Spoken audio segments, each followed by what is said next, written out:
简简单单一个自行车，俩轮一个车把一个车座啊，其实能改出160多种花样。但是在我的概念里边，它还可以改出更多花样。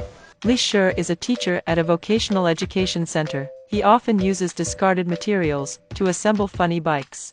Parts of used vehicles can become treasures in his hands. Track bikes, hardtail bikes, and eccentric bikes. More than 160 bikes have been assembled so far. Everyone finds it novel after experiencing it. These bikes were initially designed to cultivate students' innovative thinking and hands-on skills, boosting their self-confidence in learning. 你觉得他做那个自行车有意思吗？当然有意思了。就有时候我们还自己就是骑一下的。我觉得老师呢，就是以自行车为载体来锻炼我们的实践技能。我认为这种寓教于乐的形式非常的有意思，我们特别的爱学。The progress is evident after completing this hands-on course.